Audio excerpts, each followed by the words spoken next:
The following podcast is a presentation of Project Entertainment Network.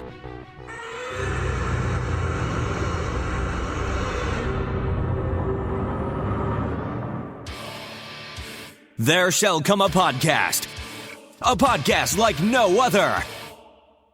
Defenders Dialogue with Brian Keene and Christopher Golden.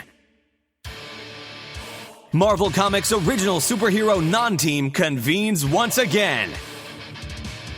The Incredible Hulk, the Savage Submariner, the Master of the Mystic Arts, Doctor Strange, and a dynamic supporting cast of Marvel superheroes battle against evil as the Defenders. Without further ado, true believers, here's your hosts, Brian Keene and Christopher Golden. Excelsior! And welcome back once again, true believers, to Defenders Dialogue. I'm Brian Keene. And I am Christopher Golden. And Brian, Excelsior, my friend. I'm excited for this episode for a number of reasons, most of them dumb. Well, boy, you are selling it. Let's jump right into it with Marvel Comics. Isn't that the best? I am selling it. I mean, that's the conversation people want to tune in for when we talk about this silly shit. Well, we have a ton of that. Godzilla issue number 15 from Marvel Comics. Doug Mensch continues as writer. Herb Trimpe continues as penciler. Dan Green on inks, and Shelley Lefferman as the letterer. We open shortly after last issue with the mega monsters dead, and the king of the monsters himself is out west. Yeah, go west, young lizard. All right, so here's what I want to say, just to start out. This is, and I enjoyed reading, so I want to say we're probably going to cover 3 issues today. We didn't really talk about that, but 15 and 16, which lead into 17, and then the real switch over. But 15 and 16, I really enjoy on the one hand. But on the other hand, I will say that a lot of the things that we both criticized Dave Kraft for in his run on the Defenders, and which I found recently also impacted his brief turn with Manwolf, which is the self-indulgence, right? I mean, right. So Dave Kraft decided he wanted to write this big, sprawling fantasy epic, and he had nowhere else to write it, but he was being paid to write the Defenders. And by the way, I'm extrapolating. This is how it seems. Let me say, it seems like he had nowhere else to put this thing he wanted to write, but he was being paid to write Defenders, and so he jammed it in. And it's that thing that writers always talk about. No idea is ever wasted. You can always use it somewhere. And I get that. And as much as I enjoyed reading these 15 and 16 of Godzilla, much more than I enjoyed that run that Kraft did on Defenders, it still feels to me like this thing where Doug Mensch was like, oh, I really want to do this Western story with the feel of an old Western. And I'm writing Godzilla anyway. So what if Godzilla just is in the Western I wanted to write? Because if you take out Godzilla, it reads like every Western movie and every episode of The Big Valley and Bonanza and Gunsmoke ever. Yeah, I mean, I don't... In the mid-'70s, this came out in, 1978? Marvel's Western titles were at an all-time low. But you have to wonder if this was a rejected pitch for Two Gun Kid or Rawhide Kid or, even the original Ghost Rider, one of those Marvel Western characters. And when Jim Shooter didn't approve it, he just reworked it into this Godzilla story. Yeah. Yeah, and again, let's talk about what the story is. Go ahead.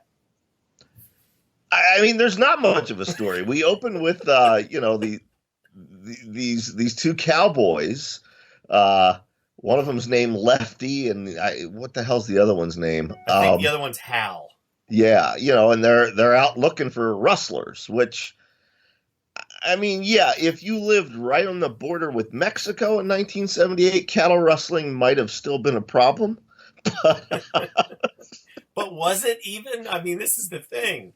I mean, to this day, rustling's a problem on the border, but because there's a lot of poverty, but they're usually not taking cattle; they're taking horses, which they can resell for a lot more money, a lot faster. Right. Yeah, yeah, this reads like somebody who lives in New York City and makes up stories for a living and says, "I'm going to write about cowboys in the modern West," without actually having visited. Right. There. And watched a lot of Westerns and wanted to, replicate that feeling, I think. And Right. I think Diz does so successfully. But, so basically the idea is that we can sort of sum this up, right? These We can. two We don't cowboys, have to do a blow by blow. a bunch of cattle that belong to their rich boss have gone missing. The rancher that they work for, a bunch of cattle have gone missing, up to 1,000 head, which is significant.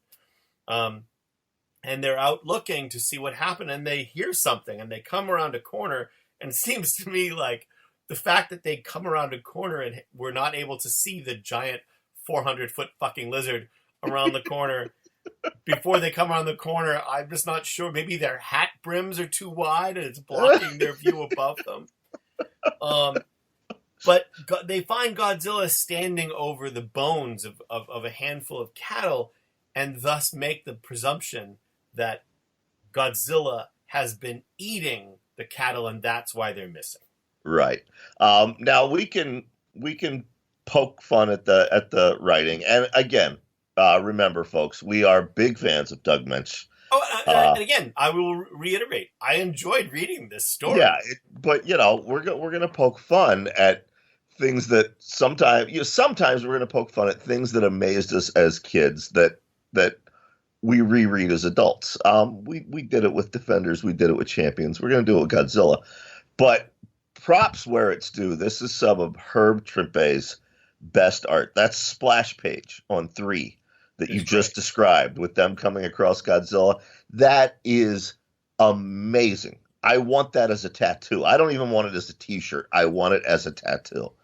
Well, and there is better to come. And by the way, like, spoilers, it's not really a spoiler, but I happen to be flipping through again, and I looked at the cover to the final issue of this run. And it's one of my favorite Godzilla illustrations. Yeah, it's good stuff. But in any case, we go to Rob and Tamara and Jimmy Woo, and we see the head of Red Ronin on the ground, and the conversation is happening about what's to become of Red Ronin. And the idea is that S.H.I.E.L.D. and Tony Stark are going to fix Red Ronin up. And Rob is glad to hear it, but he knows that what Dum Dum is not telling him is that there's no way that they're going to want to have him pilot Red Ronin again. Right. So. Yep. We then get a whole bunch of subplot and subterfuge with the rich rancher and the cattle. Yeah, we can sum all that shit up. I mean, in fact, let's just give away the story at this point. Yeah. There's a stampede. The cows come running. And we are led to think it's Godzilla causing the stampede, but it's not. It's the stampede that actually wakes up a sleeping Godzilla. Yeah, yeah. And then also, so here's what's going on, folks, in the plot of this story. Just like a million other Western stories, what's happening is that there is another rancher who is in competition with the rancher that we've been discussing. I'm not looking up their names because they don't matter. And basically, he is secretly working with Hal. The competitor is secretly working with Hal, and they have been stealing Hal's boss's cattle. But now it's very convenient for them that Godzilla has shown up, because now they can blame Godzilla. Yep. And we see Godzilla now. Godzilla wakes up and he stands up, and it's a great splash page of Godzilla standing, looking down at the stampeding cattle and the cowboys, trying to get them together. And then we get, Brian, where this story becomes incredibly absurd and funny and all of that, which is that they have a 400-pound lizard. They don't know yet that he could breathe fire, but 400-foot tall lizard. And these cowboys think they can just rope him like it's a rodeo. Yeah, that part I liked. I was like, these guys have clearly fallen off too many bucking broncs. There was some serious head trauma in their past. Yeah, the one cowboy gets his lasso around Godzilla's tail, and he climbs Godzilla. He's riding the tail like a bucking bronco, and he sets off some dynamite, and all it does, of course, is piss Godzilla off. And causes Godzilla to chase the two cowboys, and the two cowboys lead a fire-breathing Godzilla back to the ranch of their boss, and Godzilla, of course, stampedes through the ranch. That's right, which leads right into issue number 16, The Great Godzilla Roundup. Yeah. By the way, I just want to point out, interestingly enough, the editor on this series at this time is Bob Hall. The editor-in-chief is Jim Shooter. And just an anecdote that Shooter would later hire Bob Hall to do a lot of work on the Valiant titles when Shooter was the editor-in-chief there. That's exactly it. I think, if memory serves, this was one of Bob Hall's first books as editor. Could be. Yep. Could be. They said, Bob, here, you can edit Godzilla. What do you want to do? And he said, a Western. As you do. Oh, man. So, yeah, I don't know that we need to do a blow by blow. No, we don't. Especially because people are going to make fun of us later that we love what comes after this. Yeah. And this one we're making fun of when what comes after this is really fucking dumb, but one of my most treasured childhood comic book stories. They, long story short, they trick Godzilla into going into a box canyon, and then they cause an avalanche, which cuts him off and makes him turn to face an army of cowboys on horseback. Cowboys on horseback who somehow think this is a brilliant plan. Let's trap Godzilla, back him up in a corner where he can't leave, and then we'll all leap from the edges of the box canyon and lasso him and ride him and whatever. I mean, it's funny and funny, funny and funny, but it's really, really silly. Anyway, the bad guy rancher is eventually exposed for his crimes, and thus comes the one great moment in this story, which is that they all think Godzilla's the bad guy, especially the rancher whose ranch Godzilla trampled. Right. But the bad guy rancher, Ford, is up on top of the canyon edge with a rifle, and he's about to murder his enemy. Godzilla, 400-foot tall lizard, somehow sneaks up behind him and basically lifts up his hand and shoves him off the canyon edge, and he falls to his death. And that's it. The cowboys realize that, Godzilla helped him out. Perhaps. Hey, Godzilla was on our side after all. He just murdered that guy for us. I loved that part. I had forgotten all about that, and I just thought that was like the greatest thing ever. All right. Well, now, Brian, Godzilla number 17 is where this series reaches its apex, from my perspective. From your perspective, I think it comes a little later, but I do enjoy this storyline a lot. I mean, just the cover alone, although the cover is a massive spoiler, I hope you will post the cover for Godzilla 17. I will, because we see a giant 400-foot tall Dum Dum Dugan, a 400-foot tall Rob, and a teeny tiny Godzilla. So Dum Dum is not 400 feet tall, folks, but Uh, but it appears to be on the cover. He appears to Right. be. It's our same team: Doug Munch, Herb Trimpe, Dan Green. The title of the issue is "Of Lizards Great and Small," and crazily enough, I'm sure this storyline came from two things. I presume. Number one, Godzilla's been making his way east. He's headed toward more populated areas.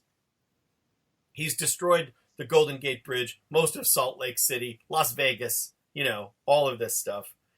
They're trying to figure out what they can do. They haven't been able to stop him. So finally, and we'll talk about the subplot stuff in a second, Brian, but finally, they come up with an idea. Well, we live in the Marvel Universe. We seem to have forgotten we live in the Marvel Universe, which is full of superheroes and scientists, including one Henry Pym. And if you can't stop the 400-foot lizard, the solution could be to make him no longer 400 feet tall. That's right. That's right. So S.H.I.E.L.D. helicarrier Behemoth arrives in the American West with that idea. And while Dum Dum touches base with the Cowboys who last saw Godzilla, we get all kinds of subplots on board the helicarrier. Now, I'm just going to sum them all up for you. Hugh Howards, who you'll remember is the Howard Hughes of S.H.I.E.L.D., is trying to bond with Rob and trying to get him over the heartbreak of losing Red Ronin. Tamara and Jimmy are growing closer together. And there's a new arrival to our cast. He was hang on a second here. Here we go. Yeah, he's Dr. Gladstone Hawkins. He's one of the Marvel Universe's foremost paleontologists and an authority on reptilian behavior patterns. So he's Ross from Friends. Basically, yeah. He's recently been in Loch Ness searching for Nessie because apparently in the Marvel Universe, Loch Ness Monster exists. And he's now joined S.H.I.E.L.D. to help them capture Godzilla. Yeah, and he's a very interesting character. In the late 70s, there were a lot of characters like this guy, these very sort of eccentric scientist investigator characters. And I enjoy them whenever they show up. He reminds me in some ways of Harold H. Harold from the pages of Tomb of Dracula, but that's a whole other podcast. Yes, very much. But for longtime listeners to the show, here's another. So far, we've only seen S.H.I.E.L.D., right. But we finally get somebody else in the Marvel Universe, who you mentioned earlier, Hank Pym, and his wife Janet, the Wasp, both of whom are Defenders. You'll remember them from the Defenders. They show up. Yeah, they show up, and Gabe Jones has gone to explain to Hank Pym what the problem is. And again, thank goodness that Gabe Jones didn't do this 16 issues ago, or we wouldn't have had a comic. Because it's like, well, if the problem is that Godzilla's 400 feet tall and we can't stop him, we do have this guy who could shrink him down. I mean, this is a pretty reasonable, decision to make on their part. So they catch Godzilla napping, Brian. This is really the lead-in to the bulk of this story. And then what surprises me is the decision Rob makes here, but I'm sure he makes it for Godzilla's best interests. Well, yeah, because he wants to help Godzilla. Look, long story short, they want to use Hank Pym's Pym gas, which shrinks things down to, microscopic size or makes them large, like in the case of Giant Man or Black Goliath. Mm-hmm. Again, I feel like we've talked about this stuff so much on this show, we shouldn't have to recap it. But I guess there could be new listeners who are just joining us for Godzilla. So yeah, they're going to use this gas to shrink Godzilla down, but they've got to get him in the line of fire to use it. So they have Rob go out and wake him up. And Rob tells Godzilla, good boy, we're trying to help you, not hurt you. And, Godzilla is very pleased to see his little 12-year-old friend. Yep. And as he rises up to the helicarrier, treachery. Treachery indeed. Because his friendship with Rob has been manipulated to lure him in to blast him in the face with this gas full of Pym particles. They think it's going to work right away, but it doesn't. Godzilla attacks the helicarrier again. He picks up Dum Dum Dugan. Brian, would you give me the Dum Dum dialogue from that last panel when Godzilla's got Dum Dum in his fist? Hang on, let me flip back to that page. We put on my Dum Dum voice. Oh, let me go. Put me down, you lousy overgrown lizard. That's good. That's good. I think you should make sure you're showing that panel on YouTube when you play that voice. I think we're going to. In any case, they're waiting to see what Godzilla's going to do because, damn it, he's not shrinking. But as Dum Dum continues to struggle in his grip, Dum Dum thinks he's getting bigger for a second. And then he realized, nope, the gas worked. And then the fun begins, Brian. Because Godzilla is now only about 10 feet tall, and Dum Dum is grabbing him by the tail and being pulled away. And Godzilla continues to shrink. They should be playing the Benny Hill theme song music as they all chase Godzilla around. Gabe tries to bite him, and Godzilla nips him on the hand. And then Dr. Gladstone Hawkins uses a fucking butterfly net to capture puppy dog-sized Godzilla. There you go. Exactly. Puppy dog-sized Godzilla. And Rob is saying, "You'll be all right, Godzilla. I promise." But Doug Munch tells us that remains for the future to decide. Which we will find out in the next issue. However, before we go, Chris, there was one other thing I noticed in this issue.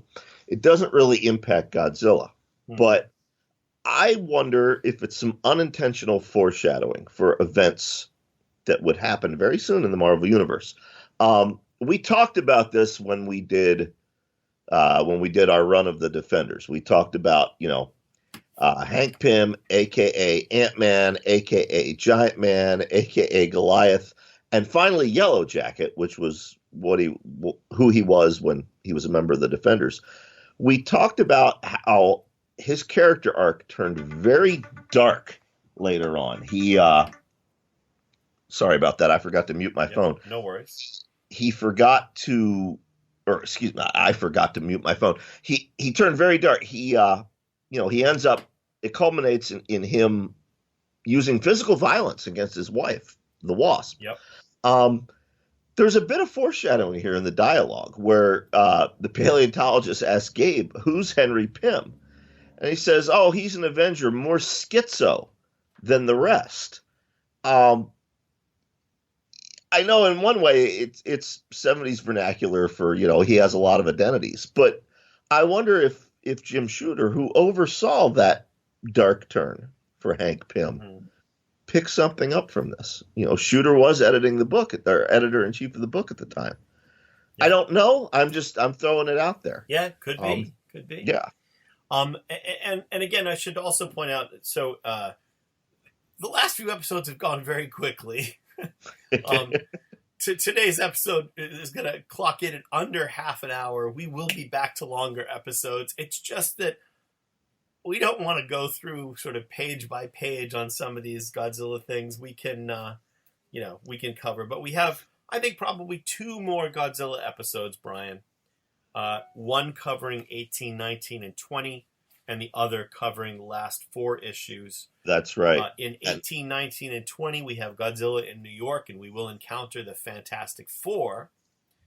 And then in our final Godzilla-related episode, which I think will be episode 93 at that point, Godzilla will encounter both Devil Dinosaur and Moon Boy and the Avengers. That's right. And Tony Stark has been mentioned in every issue of this series, but we'll finally see his armored alter ego show up.